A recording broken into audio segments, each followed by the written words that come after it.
그리스 신화에 그 임금님 귀는 당나귀 귀라는 스토리가 있지 않습니까? 이봉희 교수가 쓴 내 마음을 만지다라는 책에서 나오는 아주 상세하게 나오는 이야기인데요. 그 임금님에게는 아주 자기만 아는 비밀이 있어요. 그리고 그 비밀이 너무나 수치스러워요. 귀가 얼마나 크냐면 당나귀 귀처럼 이렇게 커버려요. 아주 이걸 왕관에다가 감추고 있어요. 근데 누구만 알고 있느냐? 이발사, 자기 머리를 잘라주는 머리를 카트하는 이발사만 알고 있는 거예요. 그래 그 임금님이 이발사에게 너 만약에 내 비밀을 발설했다가는 당장 목을 쳐버리겠다고. 그러니까 정말 이발사가 너무나 고민이 되는 겁니다. 마음에 막 돌덩어리가 생기는 거예요. 이발사는 더 이상 견딜 수가 없어서 말을 하고 싶은데 도대체 말을 할 수가 없어요. 그래서 어느 골짜기에 가서 땅을 깊숙이 팠습니다. 구덩이를 파놓고 그 구덩이에다가 막 소리를 질러요. 임금님 귀는 당나귀 귀, 임금님 귀는 당나귀 귀, 임금님 귀는 당나귀 귀 하고 덮어버렸어요. 무덤처럼 덮어버렸어요. 근데 거기에 갈대가 나온 거예요. 갈대숲이 된 거예요. 근데 바람이 불면 그 갈대에서요 뭐라고 소리를 지르느냐? 임금님 귀는 당나귀 귀, 임금님 귀는 당나귀 귀. 갈대숲에서 그런 소리가 나오는 것입니다. 아이고 참, 이발사가 했던 그 말이 땅속에 쏟아냈던 말이 되살아나서 메아리처럼 막 그냥 사방에 그 소리가 들려지겠어요. 그래서 이 사실이 온 나라에 막 그냥 퍼지게 되었고, 임금님도 수치심 때문에 숨겨왔던 그 자신의 비밀을 그냥 말해버렸어요. 에이씨, 내 귀는 당나귀 귀다. 봐라, 내 귀는 당나귀 귀다. 저는 귀가 적습니다, 여러분요. 근데 막 우리 아들도 키는 다 큰데 귀는 저를 닮아가지고 말이죠. 귀가 크면 좋다고 하잖아요. 그래서 귀 적은 사람 걱정하지 마세요. 이러면 됩니다, 여러분요. 뭐 걱정할 거 없어요. 임금님은 자신의 모습을 인정하고 나서야 당당한 삶을 살았다는 것입니다. 비록 신화이긴 하지만 억압된 감정이 무의식 속에 저장이 되어 있으면 억압된 분노로 발출이 된다는 사실이요. 그리고 그 억압된 감정이 카타르시스로 정화되지 않으면 반드시 마음의 병이 돼요. 마음의 응어리, 이 응어리는 뭐예요? 돌멩이가 되고, 돌멩이는 돌덩이가 되어가지고 우리 마음을 아주 무겁게 만든다는 것입니다. 좋게 말해서 돌덩이지, 과장되면 우리 안에 바위덩어리가 존재하게 되는 거예요. 그리고 그 바위덩어리는 모든 병의 근원이 되게 되는 것입니다.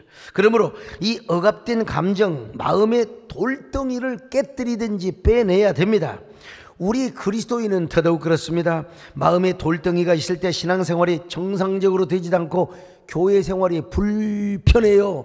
가지고 목사하는 것도 마음에 안 들고 교회 하는 꼬라지가 다 마음에 안 들어. 그래가지고 막 그냥 불평을 하는데 그놈의 불평이 또 어떻게 돼요?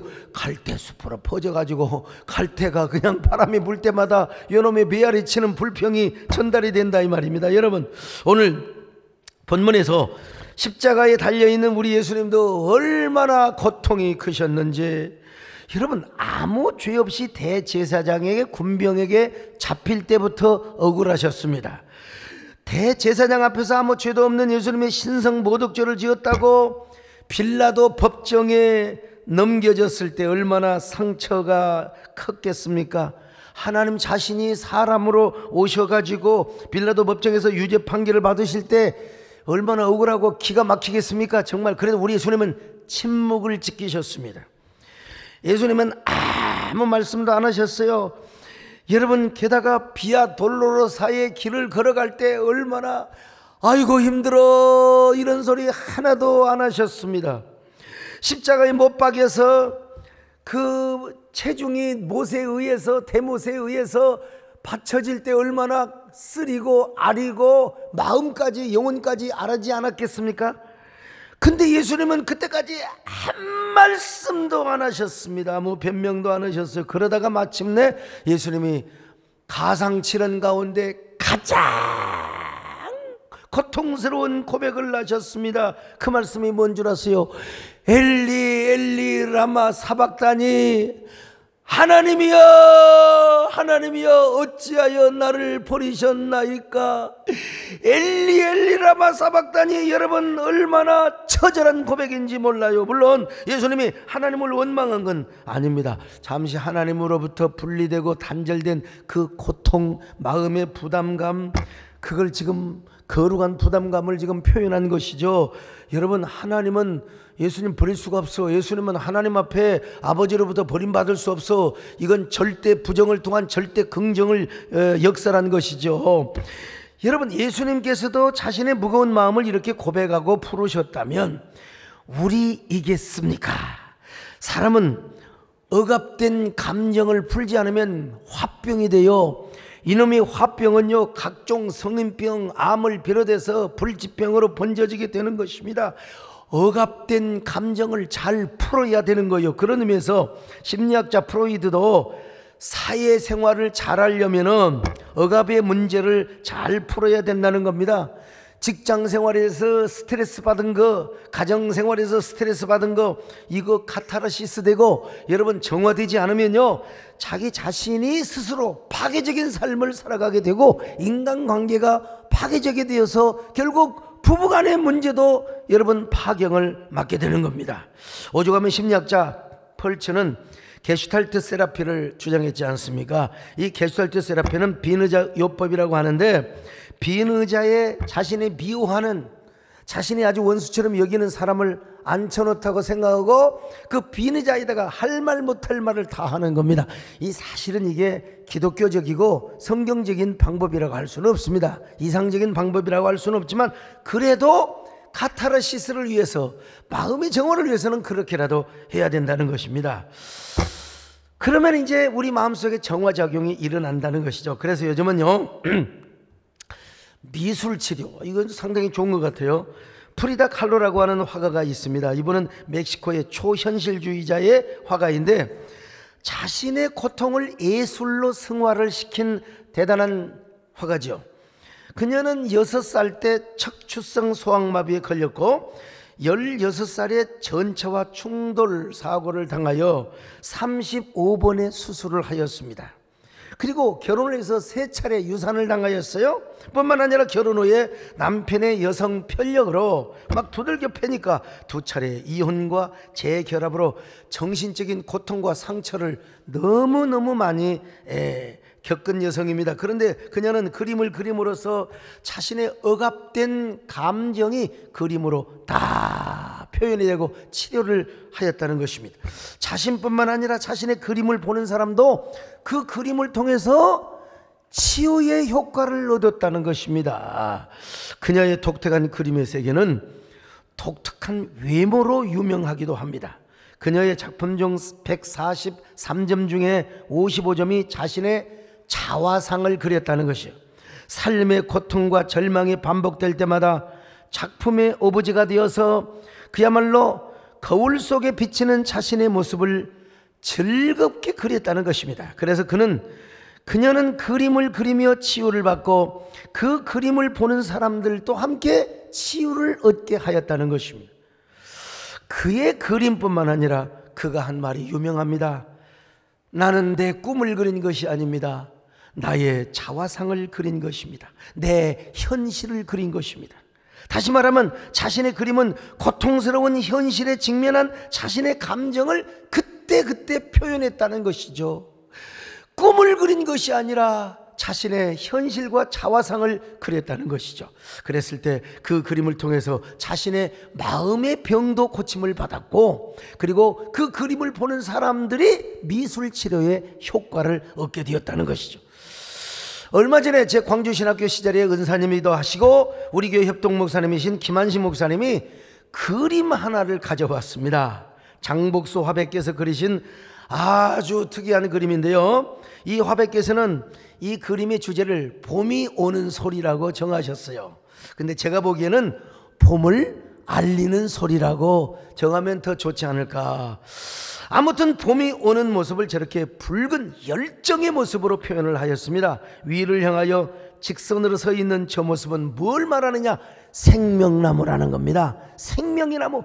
지금 봄이 오면 나무들이 막 우미 트고 막 그냥 그렇지 않습니까? 녹음을 만들지 않습니까?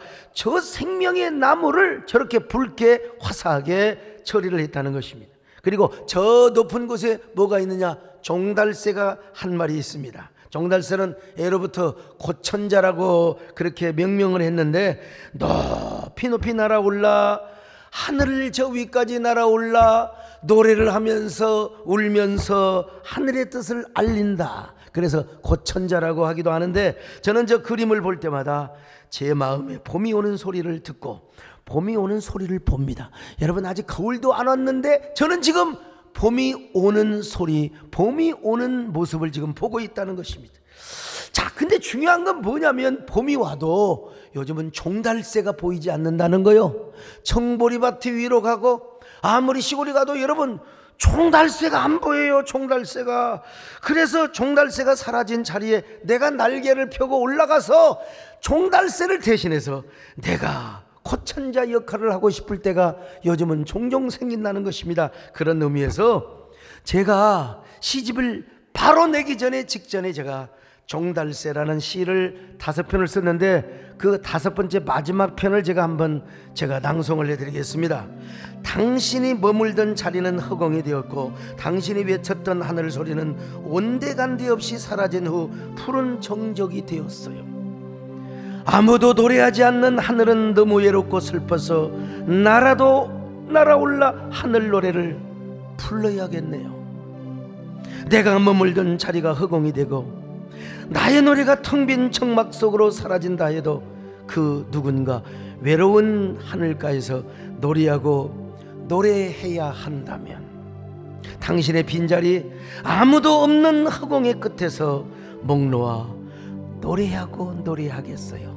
뭐 가끔 그자 이런 것 저런 것 좀 틀릴 수 있는데 뭐 낭송하면서 나오는 대로 그 낭송을 하는 것이니까 조금 원문과 다를 수도 있다는 것 여러분 알아주세요. 자, 미술치료.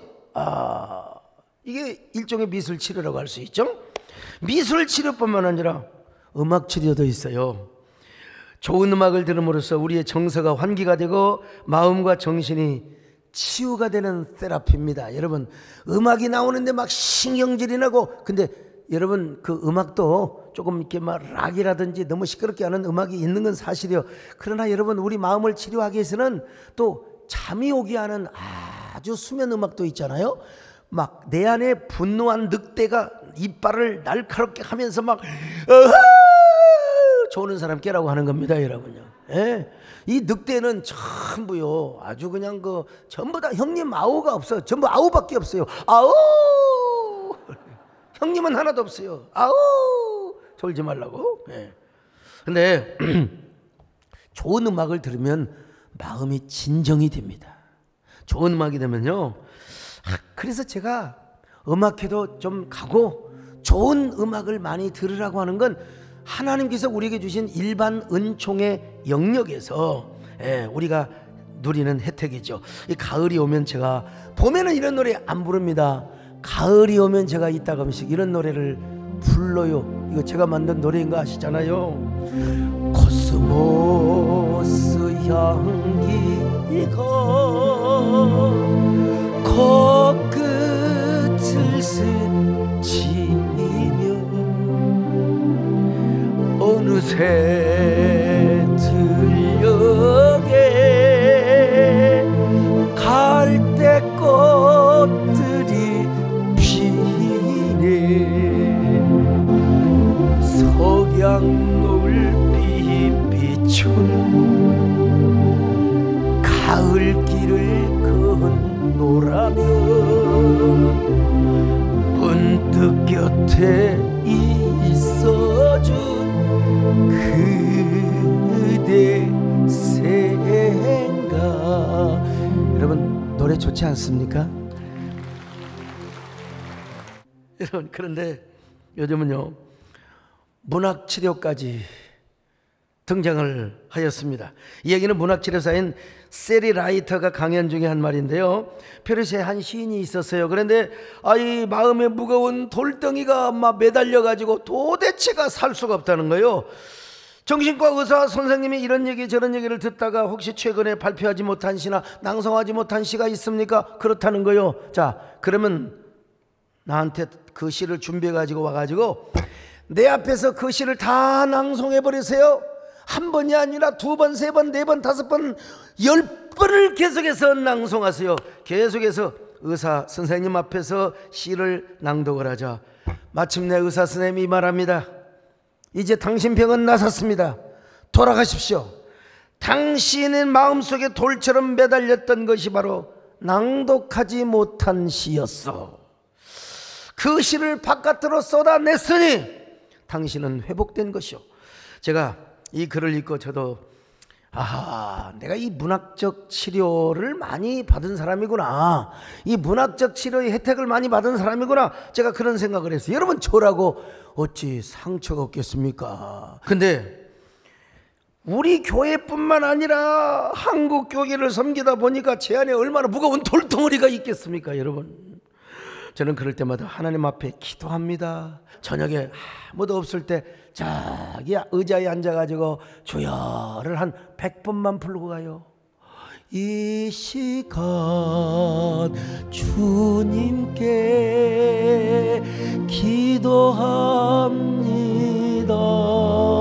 이렇게 몇 번 부르고 나면 마음의 돌덩어리가 싹 녹아 흘러져 버리게 되는 것을 봅니다. 자, 그리고 나서 이제 또 어떨 때는 산행을 하지요. 산행을 해요. 어제 저녁에도 산행을 하고 왔는데 모르겠어요. 골프가 몇 배나 즐겁다고 하는데 즐거울지는 모르지만 여러분, 산행이 소년으로 나를 만들어주고 깨끗한 감성을 만들어주는 것은 아마 골프도 가져다 줄 수 없는 선물이라고 할 것입니다.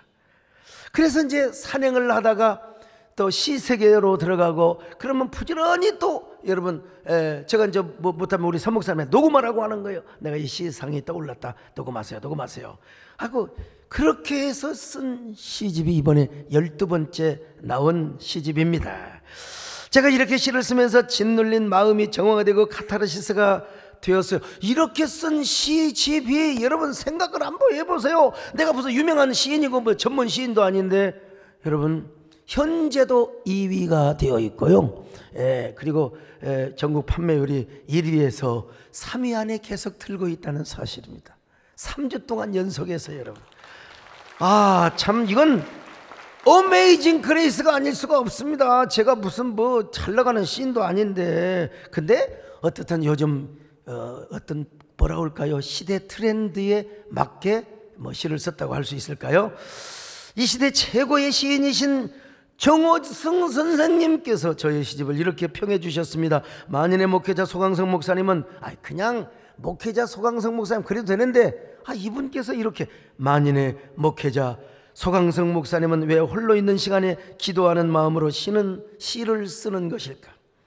그것은 그의 시가 바로 그의 기도이기 때문이다. 어쩌면 이렇게 잘 꿰뚫어 보셨는지 몰라요. 그의 시는 기도 가운데에서 하나님과 나눈 고독한 대화의 결과다.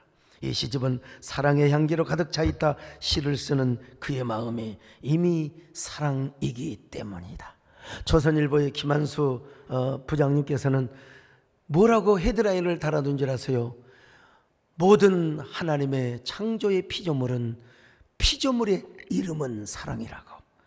참, 여러분, 정호선 선생님도 그리고 김한수 부장님도 저의 시를 통해서 제가 문학적 치료를 체험하고 있음을 이미 알고 계신 것 같아요. 어쨌든 우리 마음에 돌덩이가 있으면 깨뜨려 버리든지 그 응어리를 정화시켜 버려야 됩니다.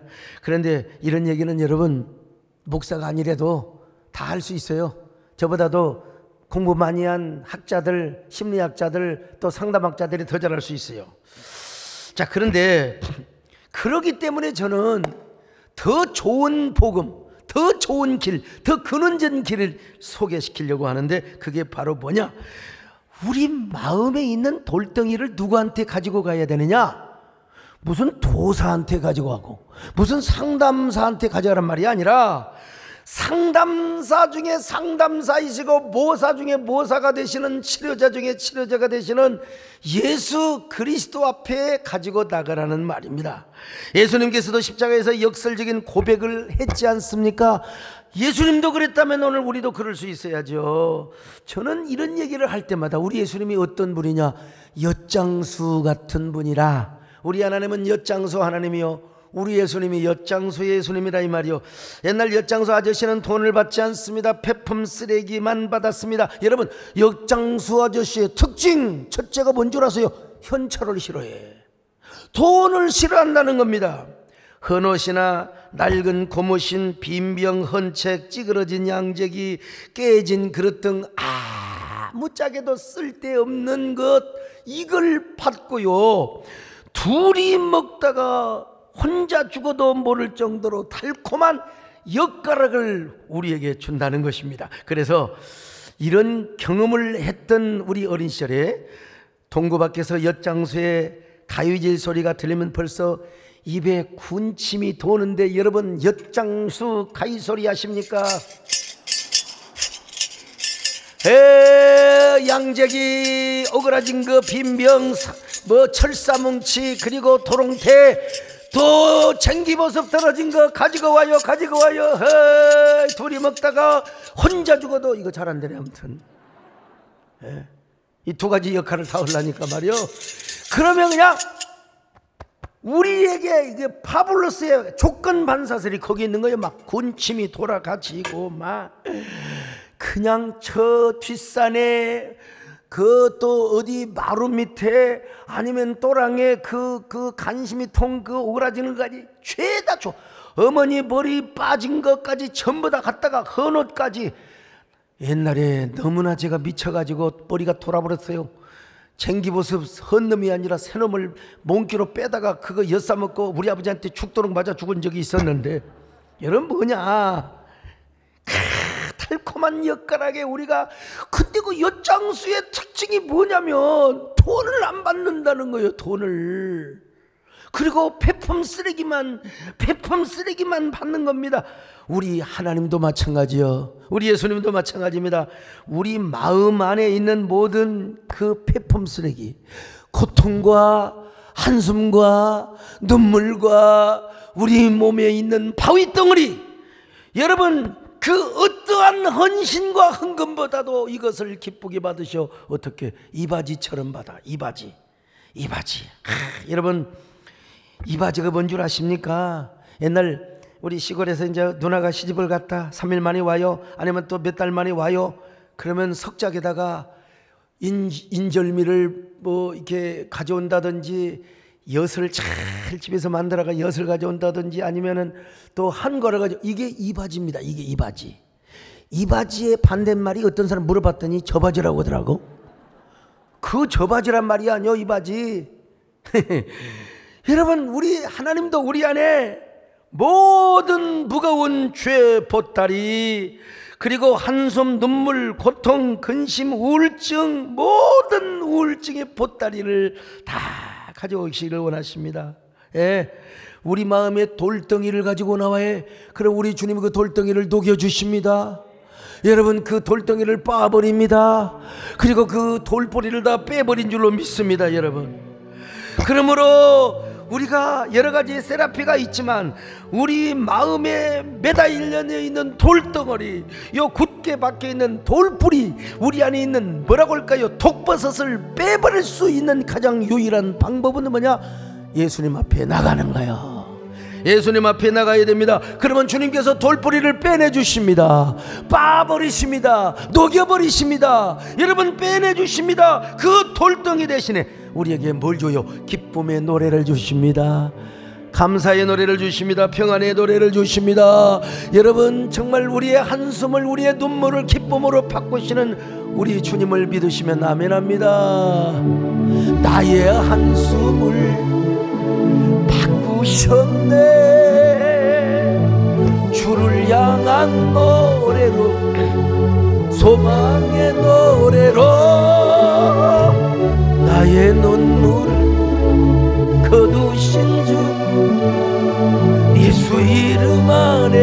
살게 하소서. 다시 한번 나의 한숨 바꾸셨네. 주를 향한 노래로 소망의 노래로 나의 눈물을 거두신 주 예수. 빈손 들고 앞에 가 십자가를, 빈손 들고 앞에 가 십자가를 붙드네. 의가 없는 자라도 도와주심 바라. 생명샘에 나가 맘을 씻어 주소서. 자, 그러므로 여러분, 우리 마음의 돌덩어리에 여러분 그거 보관하지 마세요. 그 부엌에 여러분 마음속에 끙끙 앓고 계십니까? 이건 내놔야 돼요. 주님 앞에 내 던져버려야 된다니까요. 예. 이거 우리 마음에서 떼굴떼굴 굴러다니면 우리 어떡하겠습니까? 그래서 한나도 그거 다 쏟아버렸잖아요. 엘리야도 그냥 하나님 앞에다 쏟아버렸지 않습니까? 우리 앞에 있는 죄와, 아니 우리 안에 있는 모든 근심과 염려, 걱정의 보따리, 여러분 이거 십자가 앞에 던지면 주님이 뭘로 받으신다고? 이바지로 받으셔요. 이바지로 받으셔요. 그 무거운 돌덩이를 십자가 앞에 던져버려요. 히브리서 4장에 보니까 우리가 뭐라고 해요? 은혜의 보좌 앞에 담대하게 나가야 된다 이거요. 담대하게 나가야 된다 이거요. 자, 히브리서 4장 16절입니다. 시작. 그러므로 우리는 긍휼하심을 받고 때를 따라 돕는 은혜를 얻기 위하여 은혜의 보좌 앞에 담대히 나아갈 것이니라. 여러분, 그러므로 여러분의 슬픔 걱정을 다 주님께 내어놓으시기를 바랍니다. 응어리를 내어놓으시기를 바랍니다. 돌덩어리를 다 굴려버리시기를 바랍니다. 굴려버려. 여러분, 저 너의 일을, 너의 행사를 여호와께 맡기라. 이 맡기라 할 때 여러분, 그 말이 히브리 말로 갑자기 생각이 나요. 이 깔날이라는 말인데 굴려버리라는 거예요. 굴려버려. 너의 염려, 너의 모든 행사, 너의 모든 걱정, 여러분 꽁을 굴리듯이, 바위를 굴리듯이, 돌을 굴리듯이 여러분 다 굴려버리시기를 바랍니다. 이게 맡기는 거요. 여러분, 그럴 때 주님께서 우리 안에 있는 모든 눈물과 근심과 걱정과 한숨을 다 뽑아버리시고, 우리 안에 있는 독버섯과 돌뿌리를 뽑아버리시고, 우리 안에 진정한 평안을 주십니다. 할렐루야. 기쁨을 주십니다. 감사를 주십니다. 여러분, 형통을 주십니다. 오늘 여러분들이 다 이런 사람이 되시기를 축원합니다. 이런 평안의 주님을 만나시기를 바랍니다. 이런 그 뭡니까? 기쁨의 주님을 만나시기를 바랍니다. 안식의 주님이요, 슬픈 걱정 가득하고 내 맘 괴로워도 갈보리 십자가 위에서 죄짐이 풀렸네. 놀라운 사랑의 갈보리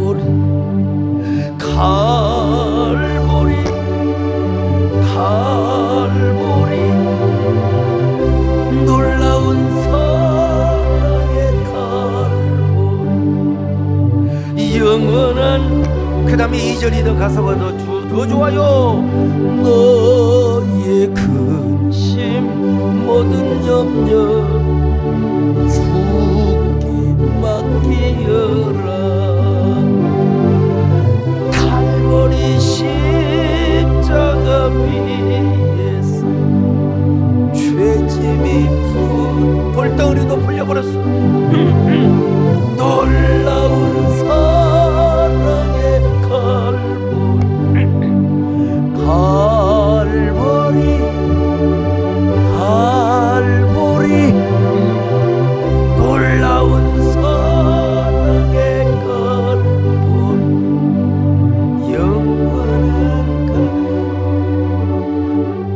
여러분, 난 20, 30초 동안 가슴에 손을 얹고, 하나님, 내 안에 있는 돌덩어리가 다 녹아버리게 하여 주옵소서. 다 파수어져 버리게 하여 주옵소서. 우리 안에 있는 한숨, 우울증, 불안증, 우리 안에 있는 마음의 질병들 다 치료받게 하여 주옵소서. 모든 악한 마귀가 주는 어두움의 우울증을 비롯하여 마음의 병들이 예수 이름으로 떠날지어다. 예수 이름으로 떠날지어다. 저를 보십시오. 여러분, 우리 안에 있는 돌덩이 다 빼버린 줄로 믿습니다. 여러분, 다 던져버렸습니다. 믿으시면 아멘 하시길 바랍니다. 자, 그런데 여러분요, 우리 마음의 돌덩이를 아무리 없애고 돌뿌리를 뽑아낸다 하더라도 또 돌덩이 하나 또 있어요. 이거 참, 아니, 주님의 은혜로, 주님의 보혈의 능력으로 우리 안에 있는 응어리, 우리 안에 있는 한숨, 우울증, 이거 다 녹여버렸는데 보니까 또 하나 있네. 마치 지리산에 반야병에 올라가니까 또 제일 높은 줄 알았더니 노고단에 올라간 제일 높은 천왕막이 또 있네. 또 하나 돌덩어리가 있어요. 그 돌덩어리가 뭔 줄 아세요? 우리의 억압된 감정이 가져주는 폭발적인 분노의 돌덩어리가 절대로 아닙니다. 그 돌덩이는요, 주님이 우리에게 남겨주신 돌덩이요. 이 돌덩이는요, 좋은 돌덩이요, 긍정적인 돌덩이요, 그리고 거룩한 부담감을 가져다 주는 사명의 돌덩이입니다. 고정의 시인이 쓴 이 시대의 아비렐이라는 시집이 있어요. 훌륭한 시인입니다. 거기 보면 사랑법 첫째라는 시가 있는데요, 그대 향한 내 기대 높으면 높을수록 그 기대보다 더 큰 돌덩이 매달아 놓습니다. 부질없는데 기대의 높이가 자라는 쪽으로 커다란 돌덩이를 매달아 놓습니다. 그대를 기대와 바꾸지 않기 위해서, 기대 따라 행여 그대 잃지 않기 위해서. 내 외로움 짓무른 밤일수록, 제 서름 넘치는 밤일수록 크고 무거운 돌덩이 가슴 한복판에 매달아 놓습니다. 아주 무거운 시입니다. 그대를 기대와 바꾸지 않기 위해서, 기대에 따라 행여 그대를 잃지 않기 위해서, 외로운 밤일수록, 서름이 넘치는 밤일수록 더 크고 무거운 돌덩이 하나를 마음의 한복판에 매달아 놓는다는 거예요.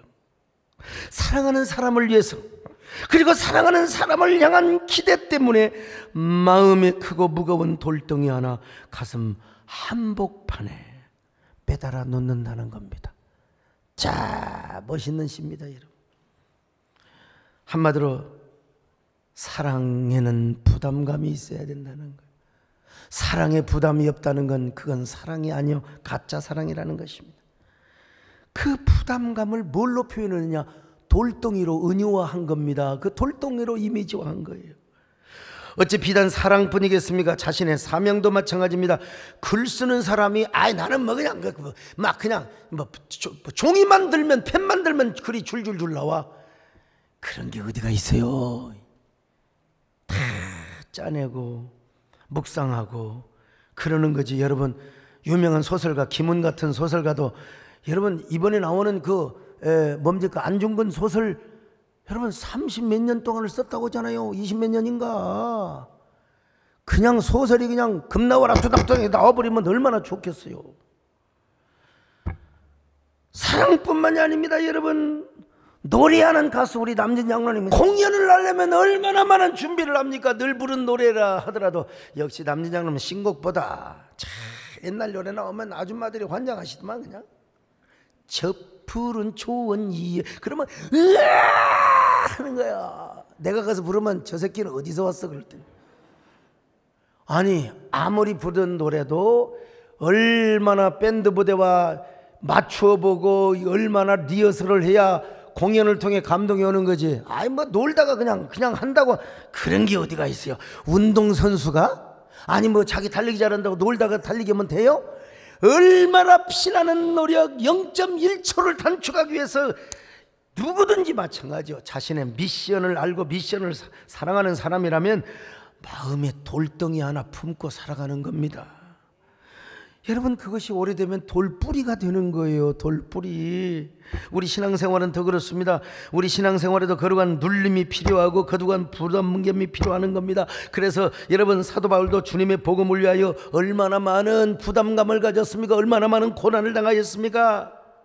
무슨 뭐 강의 위험과 강도의 위험과 동족의 위험과 이방인의 위험과 또 뭡니까 시내의 위험과 광야의 위험과 바다의 위험과 또 거짓 형제의 위험이요, 그뿐입니까? 수고하며 여러 번 자지 못하고 먹지 못하고 배고픔과 굶주림 속에서 얼마나 많은 헐벗는 고난을 당했는지 몰라요. 그런데 그건 괜찮다는 거예요.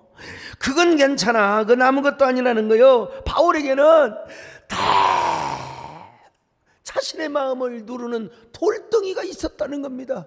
자신의 마음을 막 디프레스하고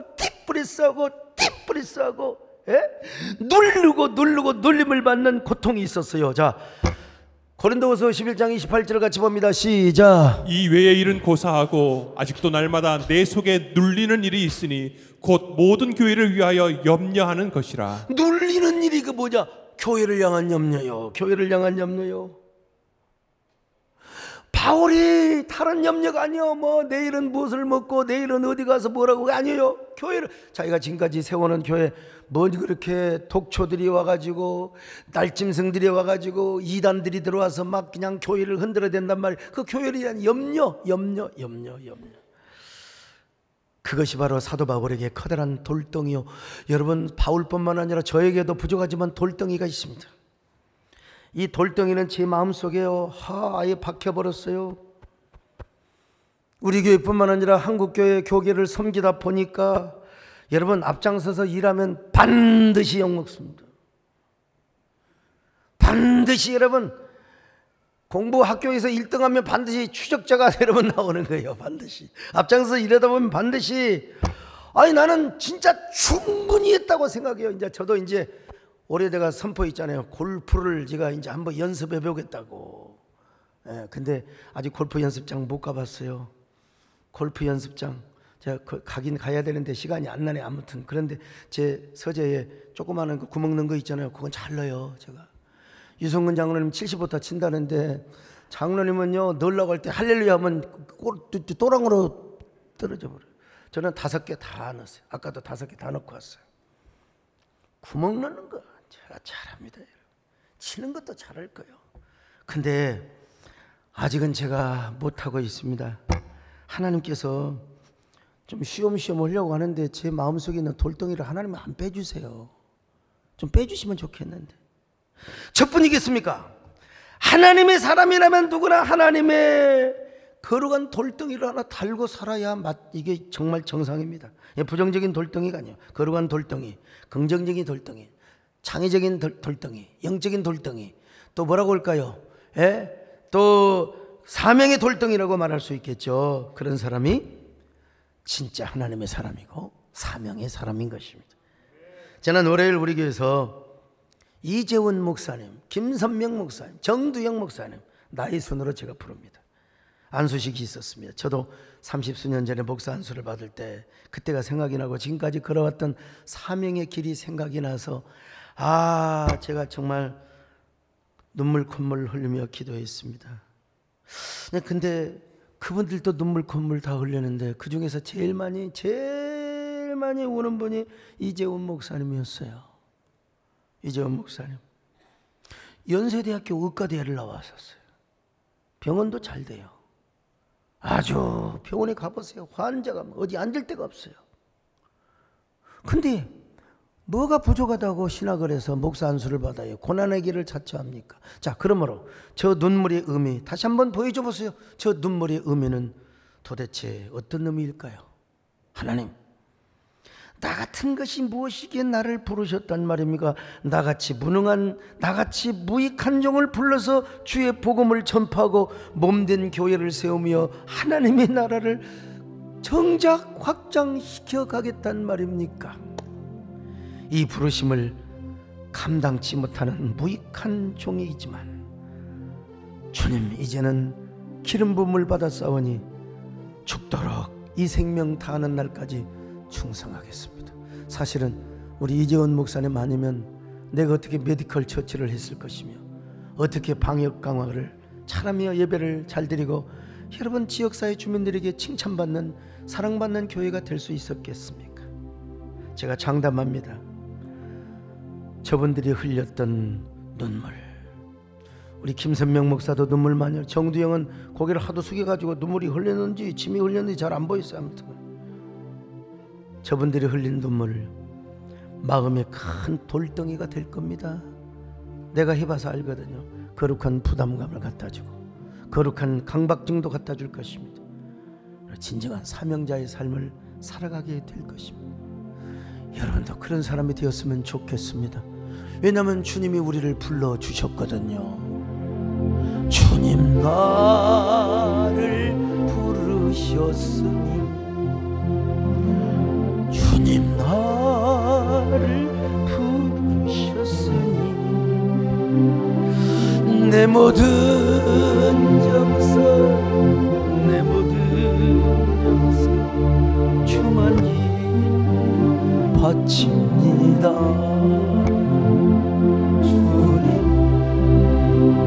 주님 나의 기도 들으사 영원토록 주님만을 사모하. 여러분 신앙생활하면서 뭐 부담감이 있으세요? 교회 생활하면서 뭐 부담감 없으세요? 요즘 솔직히 또 한 사람이 한 교회 반교회 뭐 이런 섬기자는 새 영토 확장 헌금에 은근하게 부담감이 와야 이게 정상입니다. 아니 관심도 없어요. 우리 관심도 없다는 건 이건 말도 안 되는 겁니다, 여러분. 그게 뭐냐면 사명의 돌덩이에요. 나도 부담됩니다, 여러분. 만들어 놓은 강의안을 또 보고 또 여러분 그분들 와서 물고기 몇 마리 주는 게 아니라 정말 고기 잡는 법도 가르쳐 줘야 되지 않겠습니까? 여러분 이 돌덩이는 우리 안에 사명의 돌덩이, 은혜의 돌덩이는 있어야 돼요. 그 돌덩이 부담만큼 성령의 감동만큼 우리가 순종하며 살아가야 돼요. 여러분 모두 이런 아름다운 돌덩이, 이 분노에 억압된 감정의 돌덩이는 전부 다 녹여버리고 주님의 보혈로 주님의 성령의 방망이로 깨버리고요. 여러분 우리 백수처럼 살지 말고 백수처럼 그렇게 놀지 말고 하나님께서 달아주시는 거룩한 돌덩이는 잘 관리하며 우리의 재산으로 생각하면서 여러분 언제나 승리하며 사명자로 살아가시기를 주의 이름으로 축원합니다. 주의 이름으로 축원합니다. 사명이 생명이기에 사명이 눈물이기에 외롭고 고독해도 사명의 길을 걸어가리라. 가슴에 손을 얹습니다. 사명이 은혜이기에 사명이 축복이기에 외롭고 고독해도 하나님 그 억압된 분노의 돌덩이는 주님이 빼주셔서 감사하지만 이 사명의 돌덩이, 창의적인 긍정의 은혜의 돌덩이는 우리에게 남겨주셔서 감사합니다. 이 거룩한 부담감이 우리의 사명이 되게 하여 주옵소서.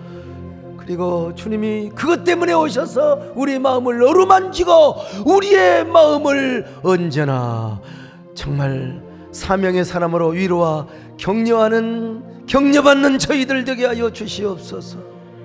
여러분 잠시 이 마음의 돌덩이를 쓰다듬으며 주님 나의 마음을 만져달라. 여러분 잠시 동안 묵상으로 기도하시기를 바랍니다.